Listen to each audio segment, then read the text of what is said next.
Dine Dine, it's a folk song from Gwalpara. These are called Bhatiyali songs, which is associated mostly with river stories. ये जो Punjabi parts हैं एक पंजाबी फोक tune के ऊपर based हैं और इसे लिखा है जगमीत बल जी ने। जो असमीज लिरिक्स के जो मीनिंग है और जो पंजाबी जो मैं गा रही हूँ उसका जो मीनिंग है वो एग्जैक्टली सेम ही है कि just forget all tensions and live life happily.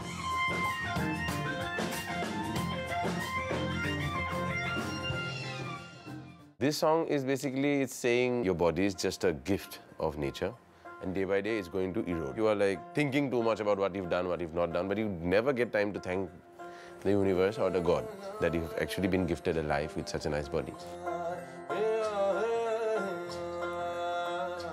बहुत इंटरेस्टिंग चीज़ें हैं गाने में, रॉक का फील भी है, फोक म्यूजिक का भी अंदाज है, बस दिल को छू जाने वाली कॉम्पोजिशन है। I think everybody is going to love it.